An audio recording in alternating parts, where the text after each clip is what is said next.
Hello, everybody. Welcome to Watercolor Wizardry. I'm sorry we started late. Kat and I got distracted talking about writing stuff because we found out we're both writers. Um, but I want to go ahead and plug a couple things before we get started. We have a ton of things that are taking a break next week, so there's not going to be a ton of programming except Watercolor Wizardry will still be here because we have a lot of character art to do. So, Chaos Curiosities at the Threshold, Solemn Exterior, Madness Takes Our Tenna will be on break because Kristen and Kat will be on vacation. Next Tuesday at 1 p.m., we are back with Watercolor Wizardry. And like next week, Misguided Magic will also be on break. So after the stream today, we will have Misguided Magic, and then we'll take a week break from it, and then we'll come back. So we're going to try and end on some very cool, suspenseful, exciting things after this tree fight that we are starting at the beginning of the session with. So on the 14th, everything should be coming back. We're going to resume regular programming on Wednesday, the 14th at 6 p.m. with Chaos Commentary, and the schedule will resume as normal from there. Let's go ahead and get started. So we are going to be doing the very last At the Threshold character, who is played by Allison, who is wonderful and also the orc rogue in my game. Hello, Allison, if you are there. Feel free to chime in if you have any thoughts on the character. So Allison plays a very different character in this game. She is a fairy named Selma. So I'm going to go ahead and read out the description that Allison gave me. And I love her because she told me to have fun with it and do whatever I wanted, which I'm very excited for. So the information we do have is that she is very pale with almost whitish blue skin, blue eyes, a heart-shaped face, long hair braided in a crown around her head that is dark.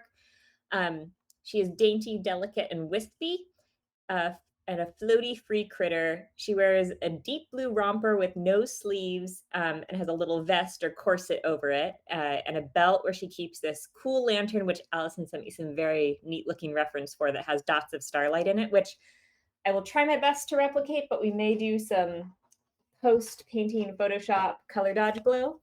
And I have this very fancy opal color watercolor set that we're going to use for her to make her all shiny, which I'm very excited for. So I'm going to go ahead and get that out and wet that so that it's ready to paint when we get to it. Look, there's all these different tints of opal. I got this. It was way overpriced, and I don't know, maybe it was worth it. I got it at Mido like ages ago. So we've got opal pink, opal copper, opal gold, opal green, opal blue, and opal violet. So we're going to do the blue and violet because the character has a blue and violet, or at least blue color scheme, but she's like a starry druid.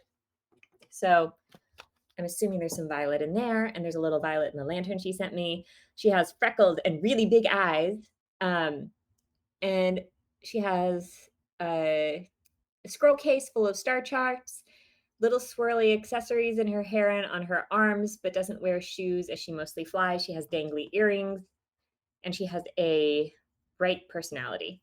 So looking through, Allison gave me some suggested reference for like props and for the wings, but she left the rest of it pretty open, which I'm very excited about. She also has like a reference with like shiny little gold freckles. So I'm going to use some gold watercolor as well, which I'm going to wet right now so that it has time to dissolve a little bit. All right. Yeah, she sent me some very cool reference. I found a few poses. I'm kind of torn as to what I want to use. A lot of this feels like super ethereal, but I found a few that feel like a little more like energetic or whimsical, which I really, really like, but it might hide the clothes a little bit, but it would show off the wings more. So you know what? Let's go for that. This pose is so pretty. I know I've just been doing like part of the body, but I kind of want to do, no, we should keep them consistent. Yeah. I'm sorry. I'm debating back and forth because there's some really cool like dainty fairy poses here. Um, you know what? Fuck it. We'll just do a full fairy pose. Why not? And we can cut it down for the thumbnail. So let's go ahead. And the character or the model I have here is looking down, but we're going to go ahead and bring her neck up so that we can see the character a little better.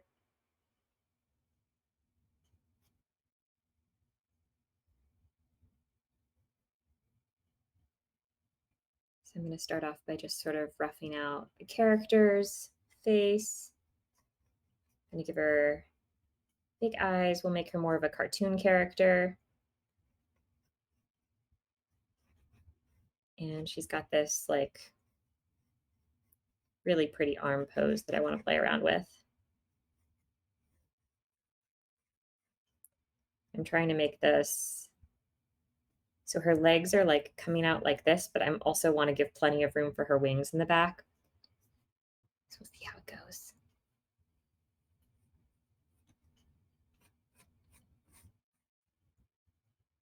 Right.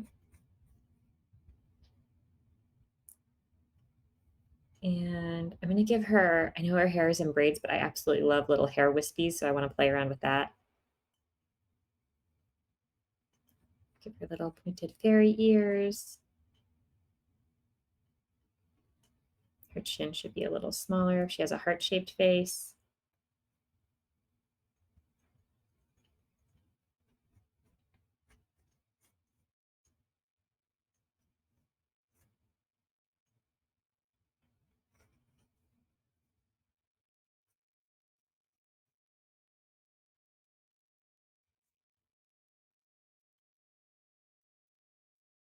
If anyone's kind of struggling with what pose to draw a character in, with how to start off, you can always start with the line of action. So I'm seeing this really gorgeous line running down her spine and taking me into this outstretched leg that I really like. And notice that I go from the top of the leg to the bottom of the leg because you kind of want to draw with whatever line feels most powerful in the pose. And if you're wondering kind of how to do that, look up line of action. Line of action is the name of that way of drawing, and it's a really nice way to start off something. I wouldn't recommend starting anything without reference unless you've been drawing for an incredibly long time and you kind of have a visual anatomy library. But even so, it's always better to draw with reference than without. So I'm going to make this character almost like twig thin, make her really wispy and star-like, and we'll put maybe some little dots of gold on her skin. I don't necessarily want her to feel human. I want her to feel kind of like almost too ethereal to be real. See how that goes. Going for like a very graceful pose with the leg. I'm going to keep her kind of sharp and angled over here. And then her leg would end here. This is just going to be like folds in fabric.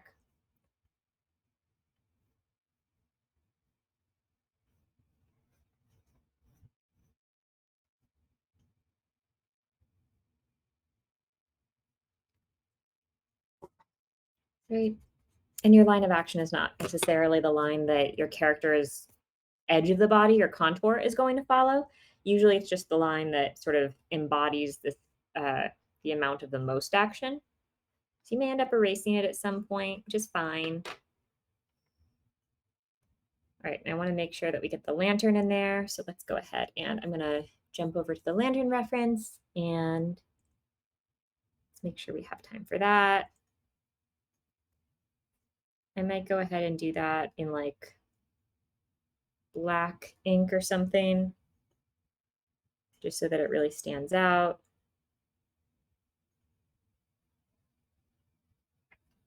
Actually, you know what, maybe let's give it more room and then it'll come down to like here or something.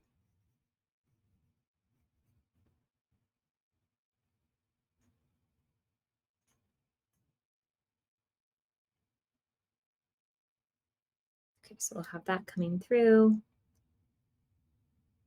And I'm being a little sort of ADD hopscotchy with this, but the way my brain works, it's easier to get to a point, figure out like what's attached to that point, and then move on to another point. And one thing that she has that she made a point of including is this reference to the lantern that has a lot of cutouts to it. So let's go ahead and change those cutouts to things that feel more like stars.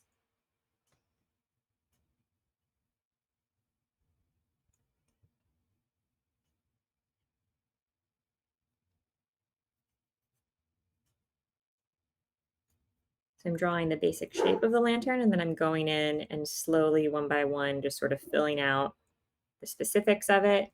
And make sure there are some areas where it's a little more consistent and we can see how it's put together. So we're seeing like some iron areas. Maybe not iron. Iron is poisonous to fairies in some lore.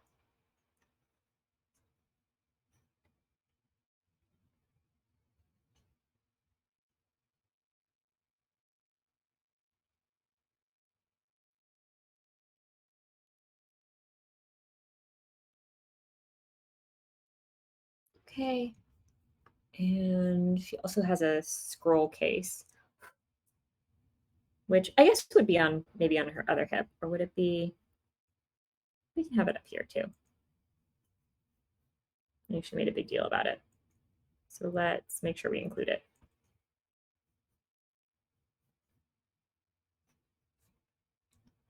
And usually those are straps that are like crossbody straps. So let's grab one of those. Let's say it's over her other shoulder. It's almost like a purse strap, sort of.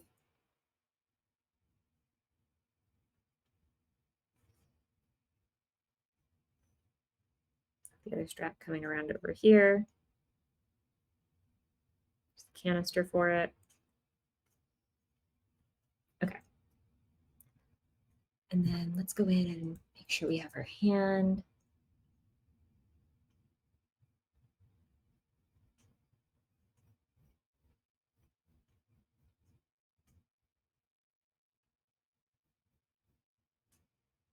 These are called California hands, where the middle and ring finger are joined together.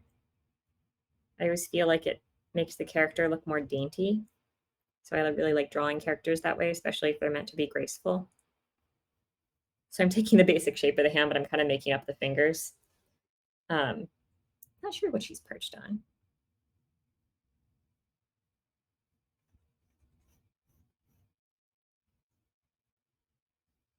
So here I'm just kind of measuring the width of one leg that's already complete, and I'm mirroring it.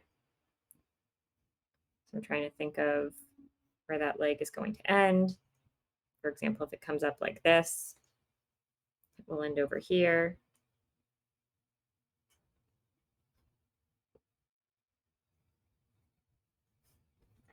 And this is far too short. So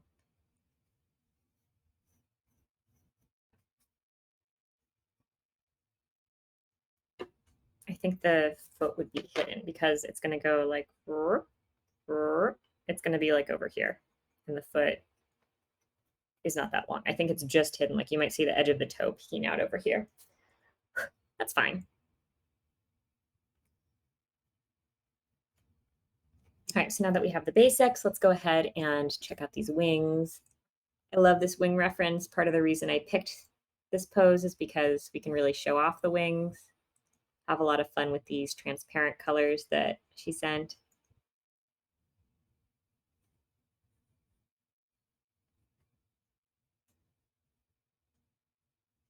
I loved fairies as a kid. So I drew them a lot. I looked at a lot of butterfly wings. And I was obsessed with horses. So if anyone ever has a centaur character, I got you.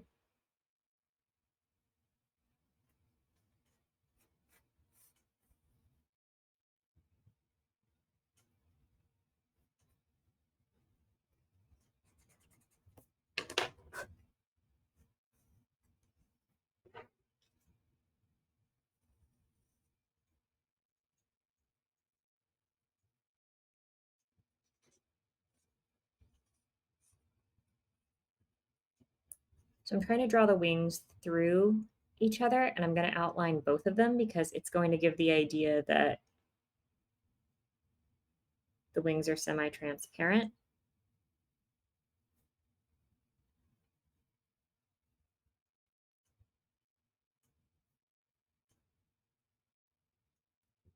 There we go.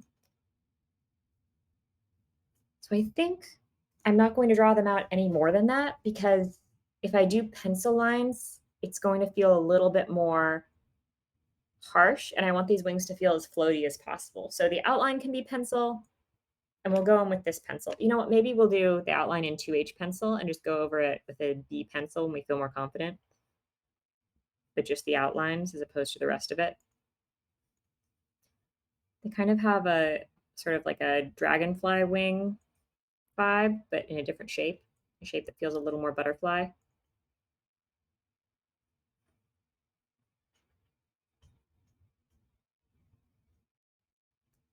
Allison, if you're watching this and you disagree with any of it, feel free to let me know. We'll change things around. I should check and see if she's in the chat. Okay.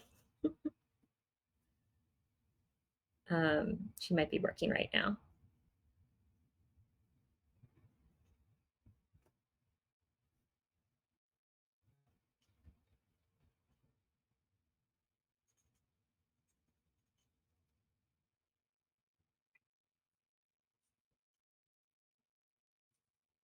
Actually, we should finish her head before we do the swing because I'm not entirely sure where her hair is. So she, in the description, she said that the character has big eyes and the big was capitalized. So let's, or no, there was an exclamation point. So let's just give her giant eyes. I'm going to make her look a little bit more like an anime character than an actual real character. But I think it's going to look adorable because she's a fairy.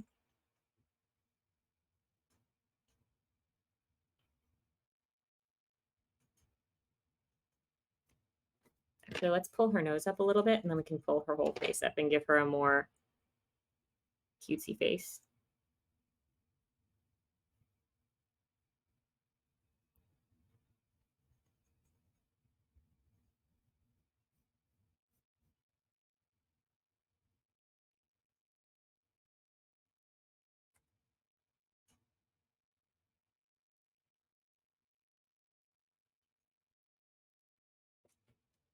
All right, there we go. I feel like the eyes could be out a little bit more. Yeah, I kind of like that because it's like almost bug-like, almost creepy, not quite. And then I feel like she'd have bangs. It's just adorable.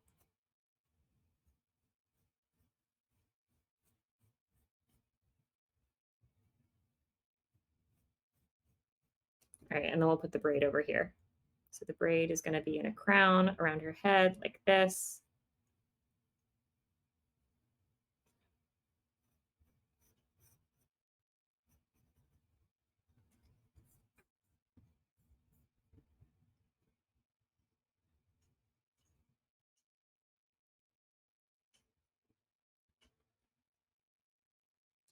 So with braids, you kind of repeat the same sort of like upside down Nike swish over and over. And then she said she had little like curly wisps in her hair. So I'm just going to say she has a lot of little like sparkly hairpins.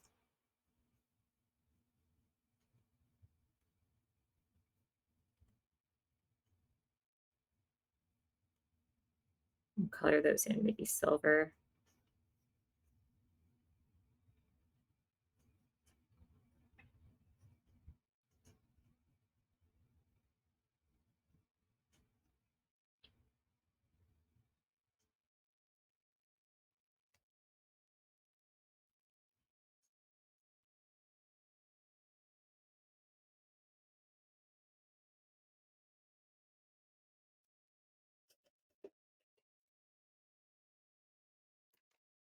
Oh gosh. Okay. All right. Well, there she is.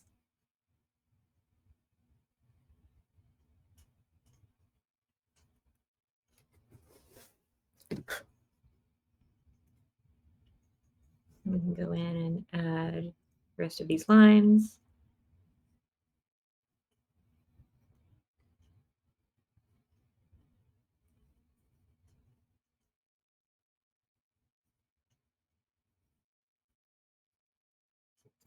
And I'm going to go ahead and switch back over to the swing reference.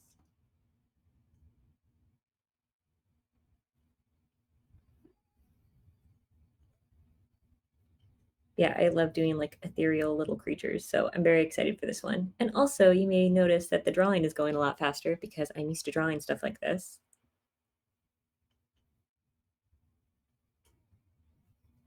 This might be a fairly quick one.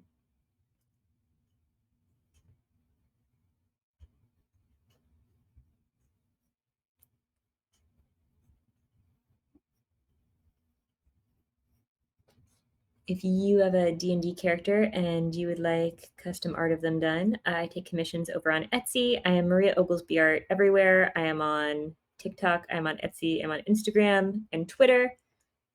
And I'm trying to get on Patreon because down the line I'm thinking of maybe doing a webtoon. You can set your webtoon hooked up to your Patreon, so it's like a whole thing I'm trying to figure out. Currently, it is not up. It may be at some time. And I believe you can find Rainbows and Razor Blades on pretty much every platform as well. I don't think they have a Patreon. We might have a Ko-fi. I know that North Shore DM does, but I'm not entirely sure about Rainbows and Razor Blades.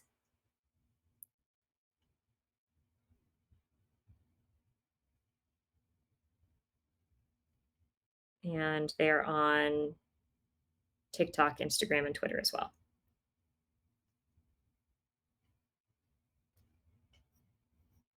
All right. You know, I think the reason this looks weird is because it's too far back. Let's redo her eye. Should be up here.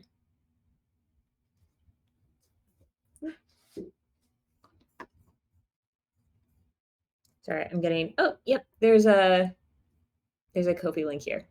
All right, we don't have a Patreon yet. We're discussing content and offerings for them.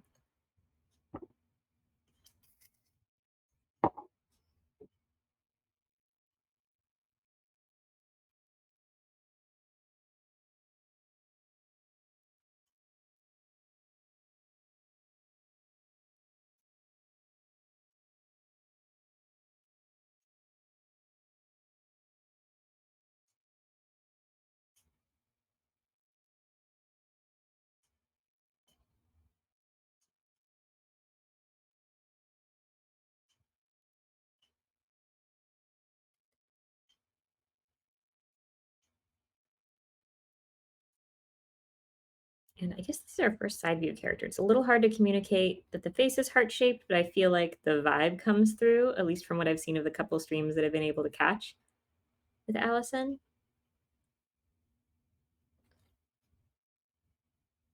The neck should probably be a little bit thinner. It's looking kind of thick right now.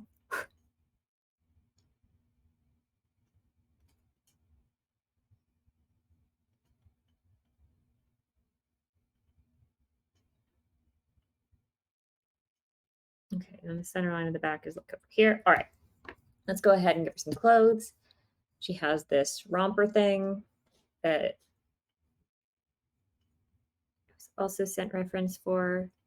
I'm going to go ahead and it looks almost like a skirt, but it separates into pants.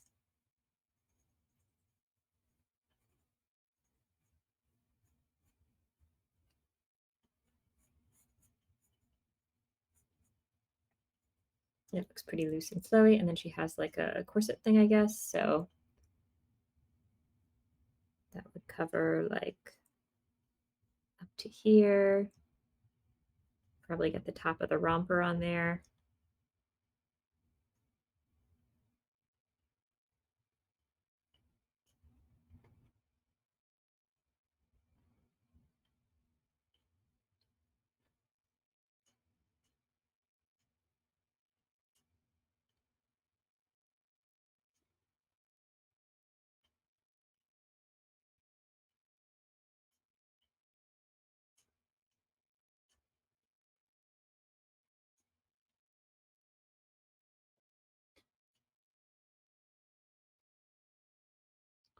And then you probably see the back of the romper on here as well. That would sort of move loosely over this thing, but would have to have an open back to make room for her wings. So let's pull her shoulder down a little bit and leave some room for like a tie top or something.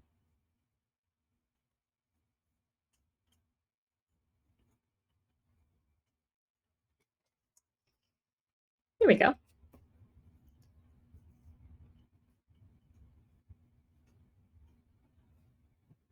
And I'm going to elongate this leg again. It's still looking a little wonky.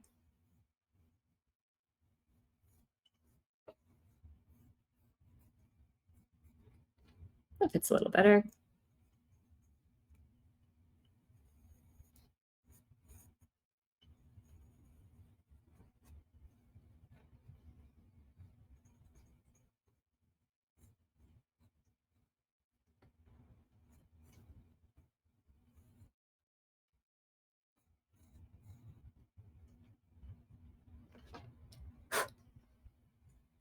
I think we're in a good spot here. Yeah, let's go ahead and leave it like this. And we'll just go ahead and paint her. So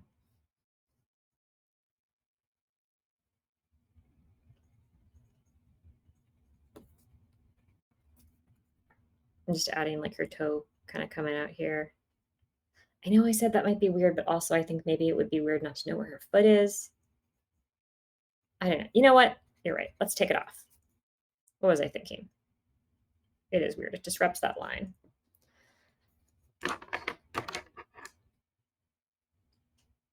Right.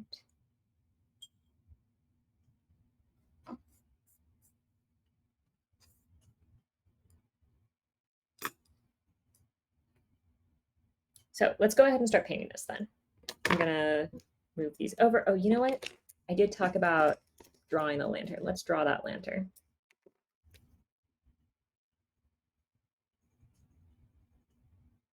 And I'll just make it feel a little bit more solid. And we can also draw on the black of her eyes and sort of the edge of her eyes.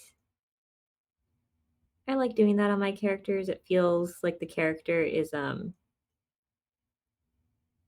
because it's like, you know, black is guaranteed to be pretty much the darkest thing in the piece. It draws some instant focus. It's a lot of watercolor blacks are just sort of watered down and they look like grays when you do washes of them. The reason I'm doing this in black instead of in watercolor is because I really want to pull out these cutouts on the lantern, and it's going to be a lot easier to control a pen as opposed to a brush.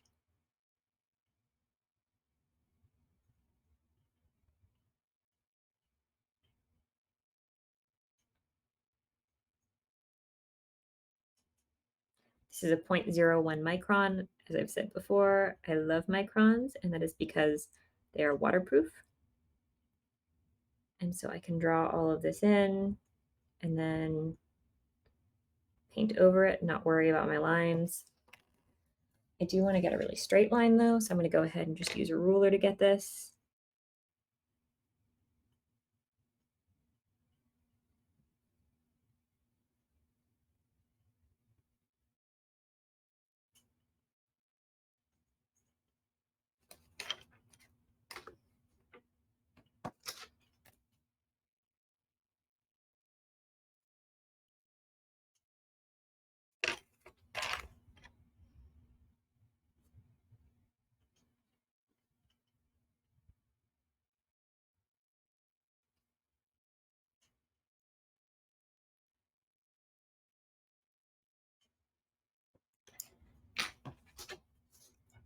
And to let you know, this will be our last watercolor painting for a while because we're going to be doing Solemn Exterior next, which is the cyberpunk game. And because it's cyberpunk and it's very sci-fi, I didn't think the watercolor vibe fitted as much. So we're going to be doing some digital drawings for those, which I'm sure will be a relief for Kat because then I can just export them as a PNG for her without a background and she doesn't have to cut stuff out.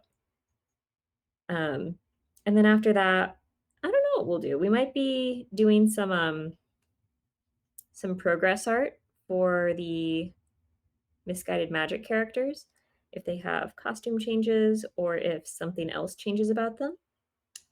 We might be doing some significant NPCs. We have the PC Lenore, who has also already gotten character art, but we have a couple NPCs that our player characters might be spending some time with that we'll get some art for.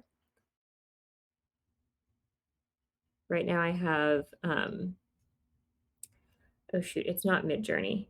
It's artflow.ai NPC faces, which are beautiful, but all a little bit generic because a lot of the pretty faces are kind of the same. So this lantern goes all the way around and part of it is clear. So I want to go around and just kind of with a dotted line, pull out other areas that are going to be darker. And then I'll just do sort of darker blues over there.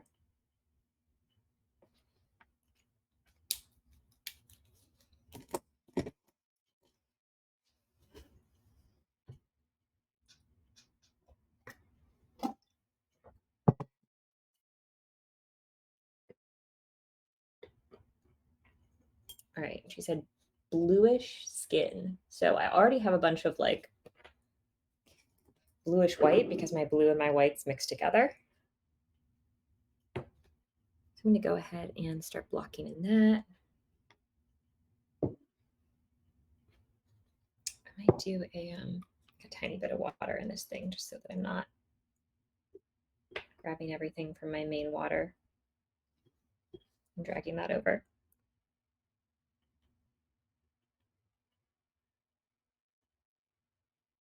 Ooh, I kind of like that. I don't want her to feel too human, but we still want to give her some fleshy tones.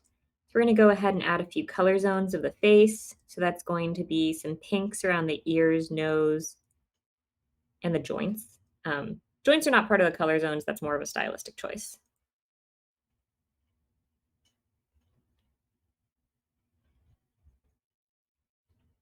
But laying this in, I'm being kind of sloppy with it because it's one of the lightest layers. So we're going to paint on top of it. So it's okay if it is not 100% in the lines or if it goes over something. It's only at the edges where it hits paper and not some other part of the character that you want to be careful. Oh, and we should do the wings after this because that's going to take a long time to dry. All right, I'm going to do kind of a cool red as opposed to a warm red because she has blue skin, so it's going to fit her a little bit better.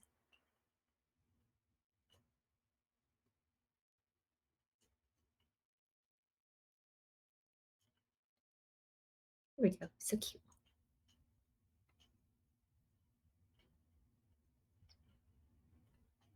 We'll do a little bit of ochre toward the top of the head where the yellow color zone is, and then a little bit more blue / purple toward the bottom to pull out her cheekbone.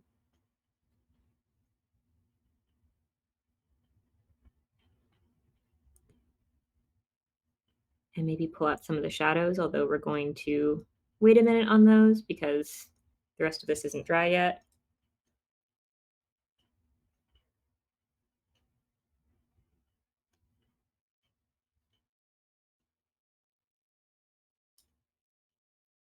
I don't know how well that's working actually. Maybe we'll just go over it with a little bit more pink. I kind of like the pink emphasis a little bit more.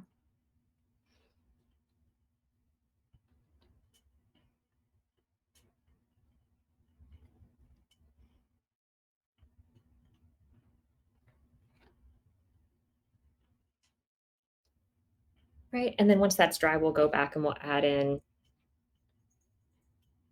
some shadow colors, but we want to make sure that the shadows that are meant to have hard lines, and they're going to be wet on wet shadows if we pull them in right now.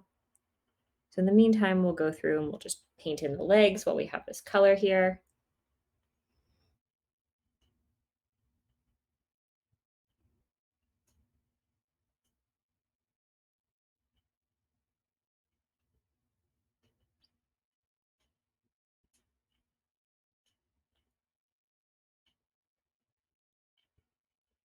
And I know she has gold freckles, and I will put those in.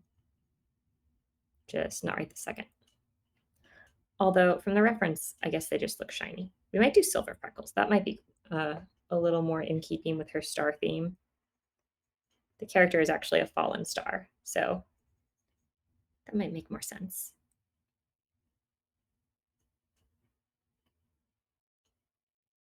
All right, now that we've got all the color on here, we're going to once again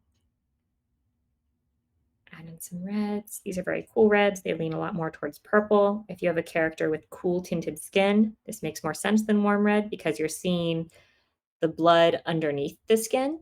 And if the skin is blue, you're going to add a cool tint to whatever that is.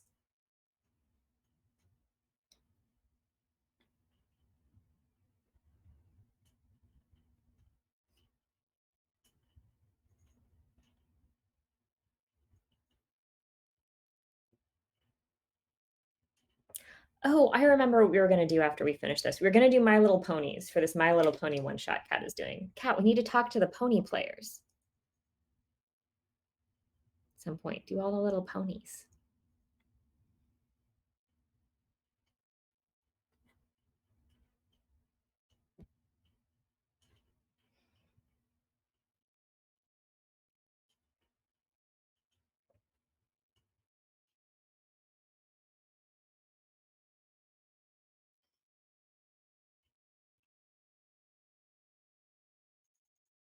Okay, adding a little bit of shading around the brow, behind the ears, just keeping it very simple.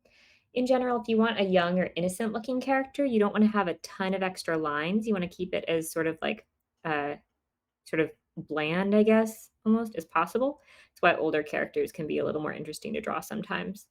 Um, Not that I'm complaining. I love drawing like cute little fairies. That's what I live for. So I'm adding as few lines as possible because when you simplify something, you only take the most apparent lines to draw. So as opposed to a young character, which may have, for example, like this is called your, it's not occipital. Is it occipital oris? Anyway, the something oris. Um, uh, you have these lines here for your muzzle when you smile. Even if you're smiling slightly, you don't want to draw those lines on a young character because on an older character or an older person, those lines get much more pronounced. So when you're taking like essentially like a reduction of that to simplify them into a cartoon character, adding those parts in are going to make the character look older because we're going to assume based on like the sparseness of lines that that character has really prominent lines here as opposed to just lines that exist.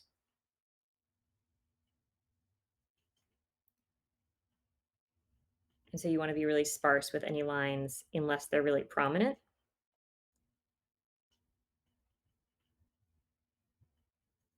Use some little lines that indicate musculature over here.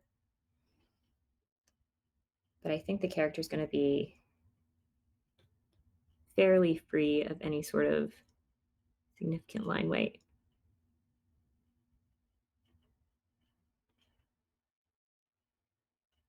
Usually you have some shadows around the mouth, um, in between the nose and the mouth, and then also underneath the bottom lip where the chin is. And I think that's pretty much it for the skin. Yeah. All right.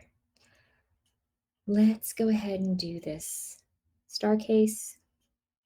So I know we have like several bits of white. I'm going to kind of tap those in here and then start filling in these areas with blue.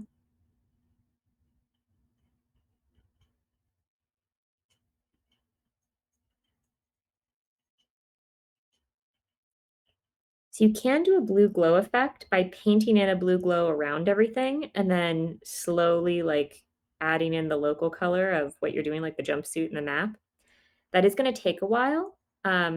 I think I might do it anyway, just to, and the color dodge will sort of enhance it. I'm going to also take some of this oval and sort of dot that in, add some shiny areas. The lantern has stars in it.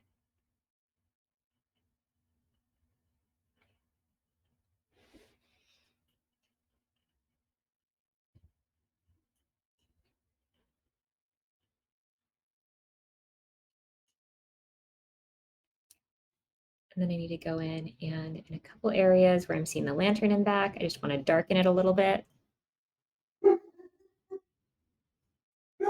Apologize for my dog. He's a California dog and he barks when it rains. And it just started raining. He needs to alert the house that there's something going on outside. He's not quite figured it out yet. He is also afraid of water, despite being half lab or half retriever. He's a quarter lab.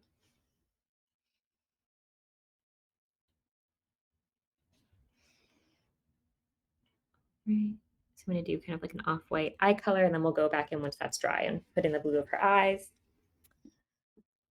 All right.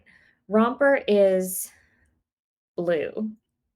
So let's do like an off-white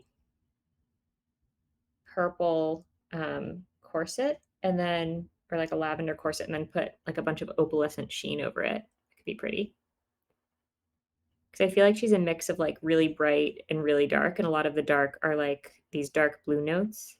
So I think it's meant to be kind of like the vibe is stars against a night sky.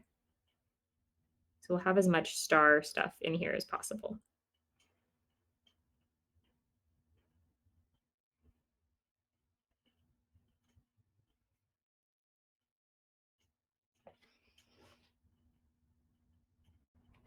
I'm gonna go in with a damp brush that is not wet. I'm gonna pull up some of the color. And what that's going to do is it's going to leave the edges of the area sort of full color, but a lot of the areas in the middle are gonna be lifted to an extent. So it's gonna give this sort of pretty, almost sort of like marbled pastel effect, which I think will look really nice. Um, and next, let's go ahead and I'm not entirely sure how I want to do the wings. I think I want everything opalescent to be over stuff though. So let's go ahead and, because I'm worried it'll smudge, but maybe if it's ink based, we'll be okay. So I'm just going to take some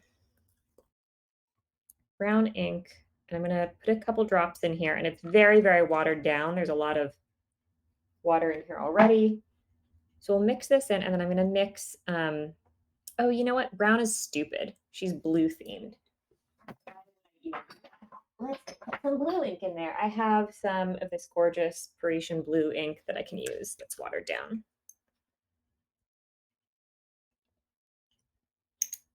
We'll just do that. Again, these are FW inks. They're acrylic, so I can paint them in, and then I can go over them with this pearlescent watercolor, and they're not going to be affected by it at all. Look, and can get this like nice, beautiful desaturated wash that's not going to smudge when I go back into it, because FW ink is amazing.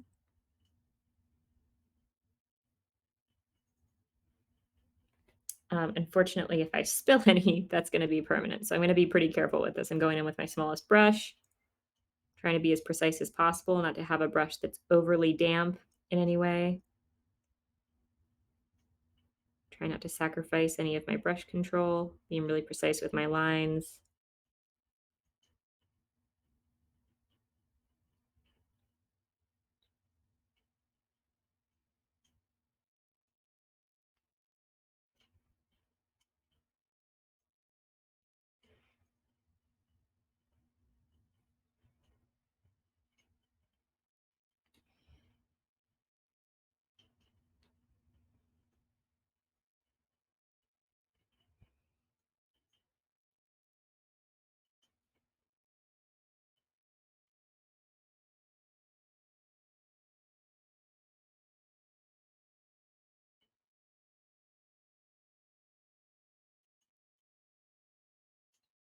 And at some point, as long as we give the indication of the other wing, it's okay if we don't know where it starts or stops. It's not going to be a focal point. We just want to give the indication that there's something else there. And as long as we can draw the basic shape in, that's completely fine.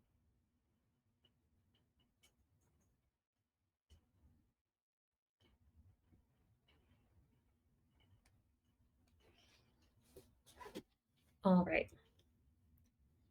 And let's go ahead. Oh,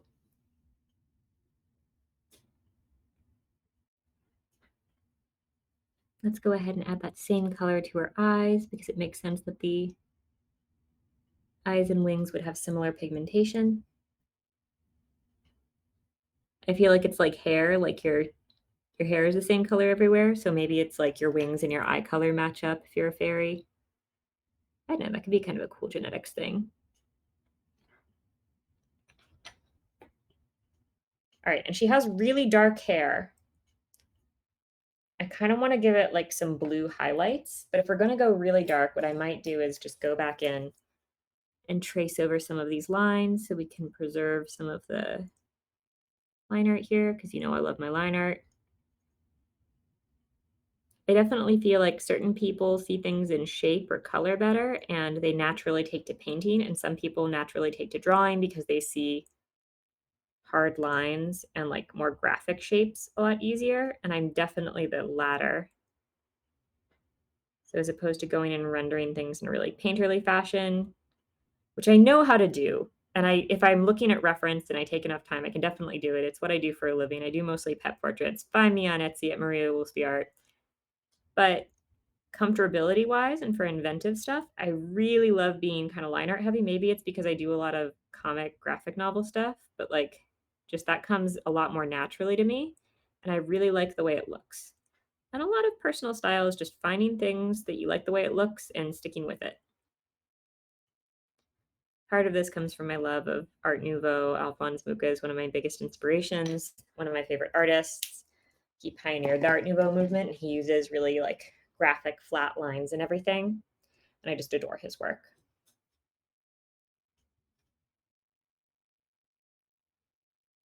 If you're an artist and you're kind of wondering like how to develop your style, don't worry about it. Your style will just happen based on the things that you like and the things that you see that you think are working and you want to reproduce over and over. Use this gel pen that Kat recommended to me and see if I can just add in a couple other little white dots. Might put a couple on the edges over here.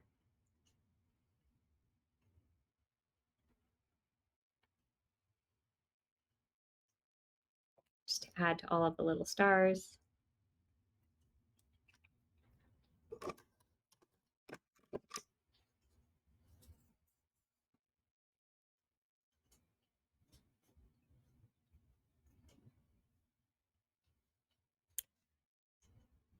All right.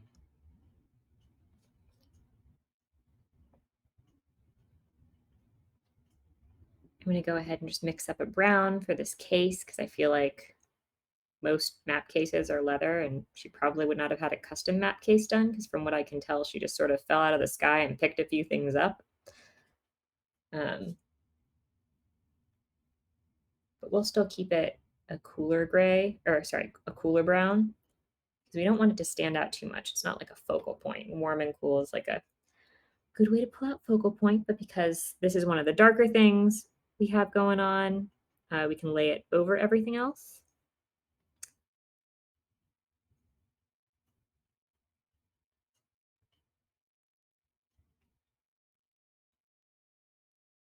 Oh shoot, you know what? I talked about going over that with a pearlescent sheen, didn't I? Oh well, we'll see how it goes.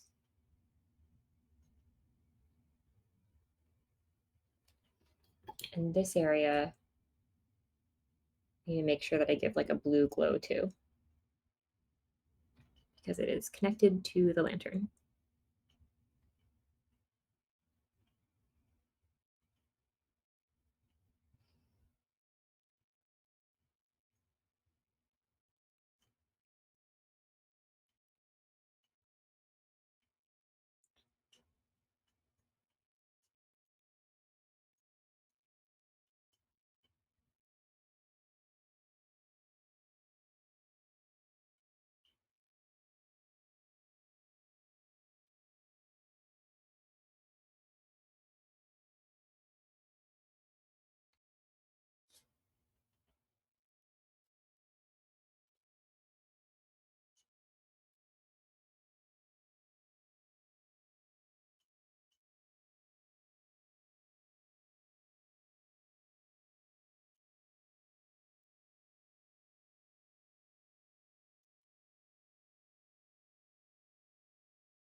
She have a little glow on her arm.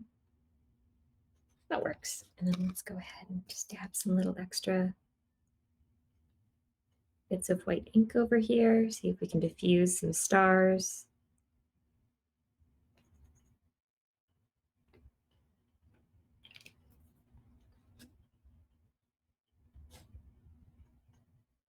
Just going to add a couple spots of sort of intense color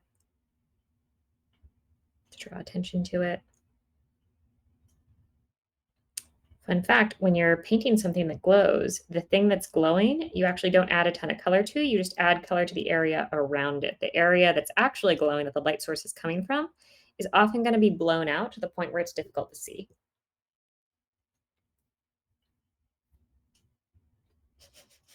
It's gag water. Welcome to the stream.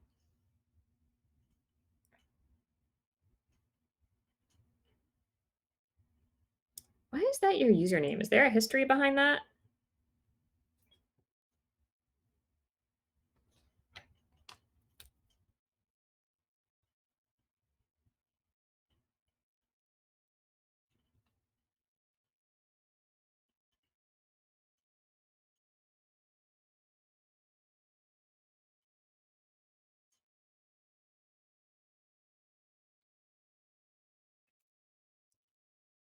Oh yeah, behind the username.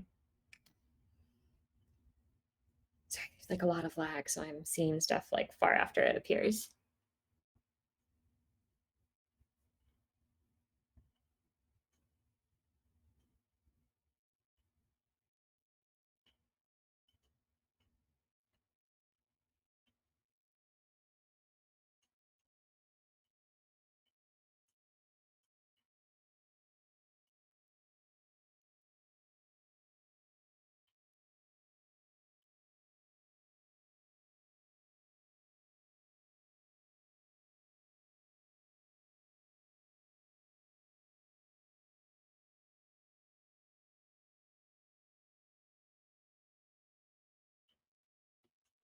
So I'm doing like sort of like a base layer of this opal color. And then I'm going to go in with, because this is the opal blue, I'm going to go in with the opal purple. And wherever the wings overlap, I'm going to do another layer after this is dried and hopefully create the illusion that these transparent wings are a little bit thicker. Now, it's looking great on paper. I have no idea how good it's looking on camera. I hope you can still tell that it's shiny once I scan it. I think it's going to be very cool looking. I get the sense this is the sort of thing that's going to take a long time to dry. So maybe a minute before I can get you a scan, Allison/Cat. But hopefully it will be worth it.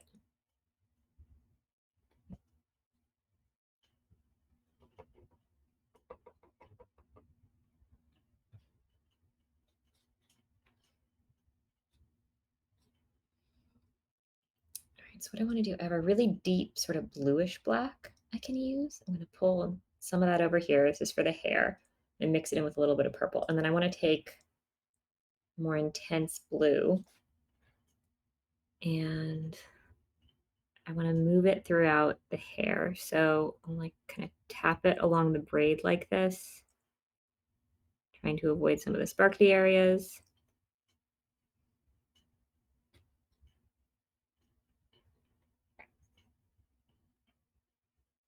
Try and paint around it. And then as it dries, I'm going to add in some darker areas and hopefully it'll just pull out as like a blue highlight.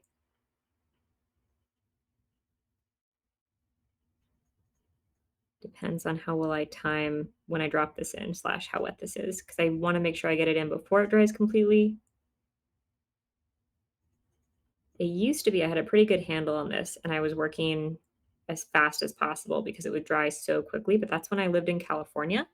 And now that I live in North Carolina and there's so much humidity, it's very different.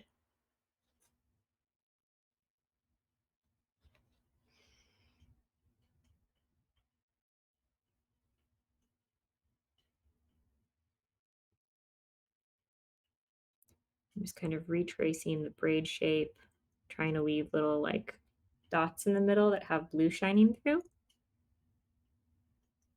Hopefully a combination of it drying and not being 100% black and kind of mixing in with some of the not quite dry areas in here are going to result in a blue highlight.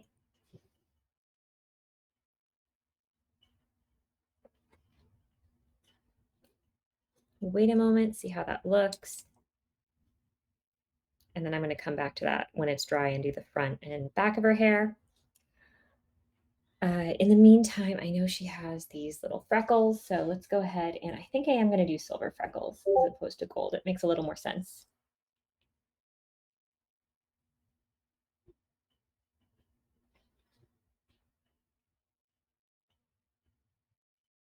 Because it feels like stars.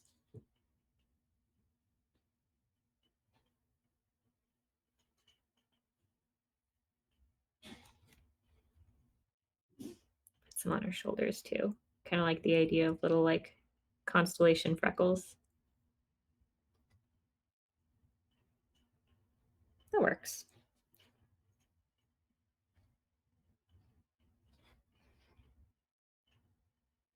Maybe I'll put some on her knees too. Why not? They're going to be really subtle when it dries. You're only going to see like a pale shimmer. I'm not even sure how much it'll show up on the scan. But if it does show up, I think it'll be like a really cute, subtle thing.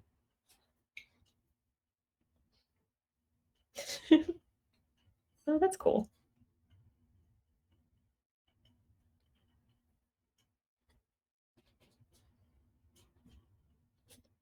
All right, and then for the jumper, it's like a dark desaturated blue from what Allison sent. So I'm going to kind of add in some browns to knock that blue back. Orange is the complement of blue, so if I grab some orange, that'll instantly desaturate it.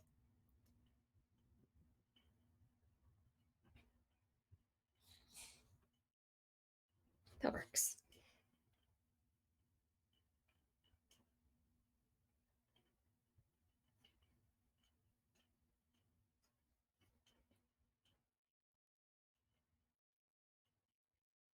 Nice. Okay, I love this color. It feels very night sky to me.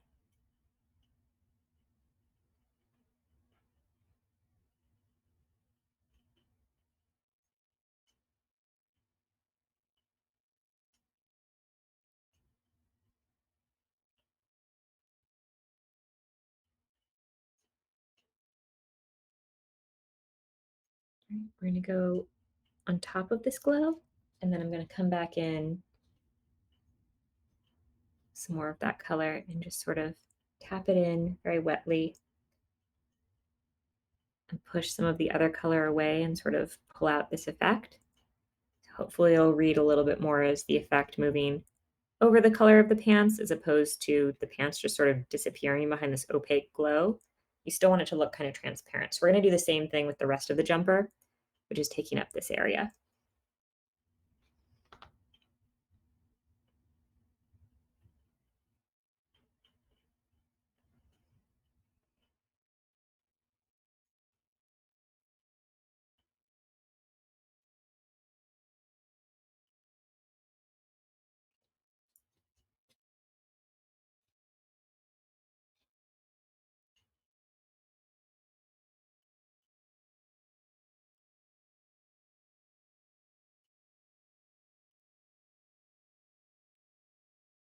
And when we have that, I'm going to go back in and just add back in some of the stars.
And then once these are both dry, I'm going to go in with another color and just sort of reinforce those corset laces, or I guess bodice laces. It's not a full-on corset.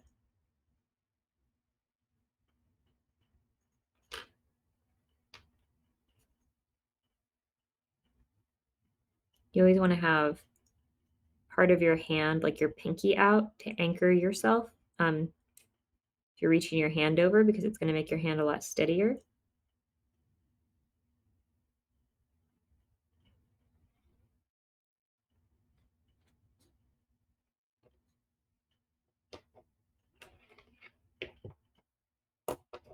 All right, that works. And then let's go back in with some of this brown and just pull in the matte box again, or the matte case. We'll do the same thing over here. And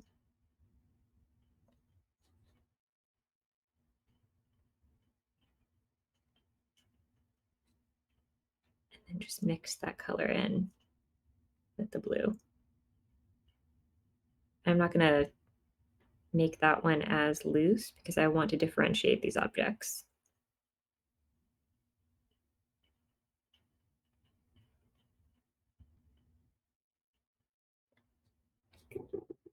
Okay. Give her like a little purple belt slash string for the lantern. It's also very dark.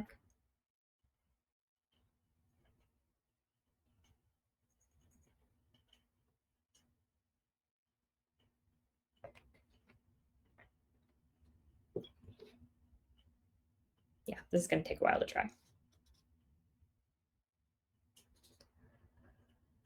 Okay. I think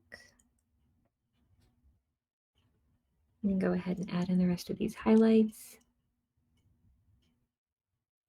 So wherever the hair sort of turns, that's usually where you put a highlight. If you're being even more technical, it's where the hair turns and there is light hitting it. But since these are character art pieces and I don't really have to worry about the environment that they're a part of, I'm going to go ahead and just kind of treat it like it has sort of neutral light coming from all around.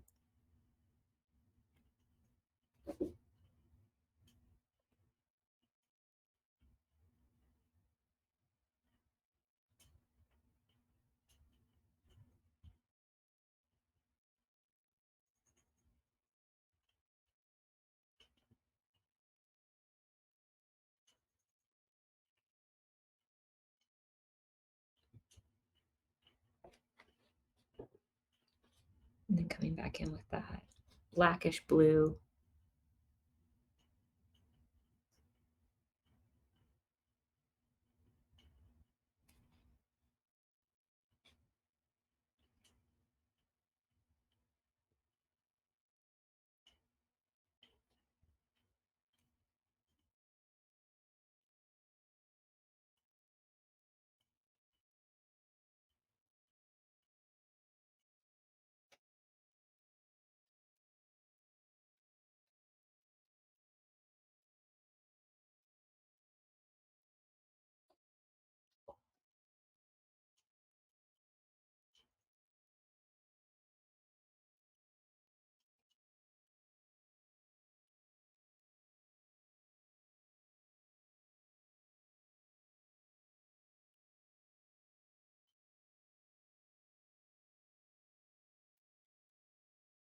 Okay, that works. It looks like a very, very deep blue, at least from where I'm looking at it. And then this is kind of sticky, but I think it's dry enough. I'm going to try and go in with another layer on the wings. I don't think it's going to smudge too much.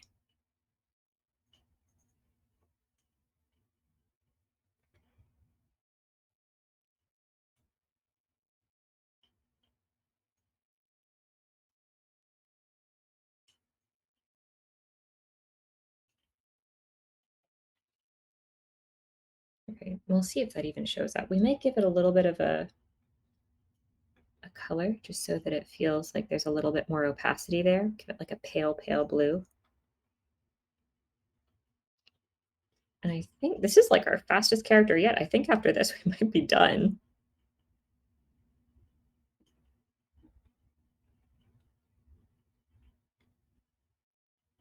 So just a reminder, most things are on break. Later today at 4 p.m. Pacific time, sorry, 4:30 p.m. Pacific time, we have Misguided Magic, which is the lovely 5e game that I run with an all-female cast. And then after that, pretty much everything is off for a week. Next Tuesday, we are still going to have Watercolor Wizardry at 1 p.m. Pacific time. However, after that, we are not going to have Misguided Magic. Misguided Magic is taking a week break. Starting the 14th, I believe, we are picking up again with our weekly schedule. And you can find that schedule posted on our Instagram, Twitter, probably not our TikTok, but we do have a TikTok. R&R Productions is a handle for pretty much everything. And yeah, that's the character. Thanks so much for watching.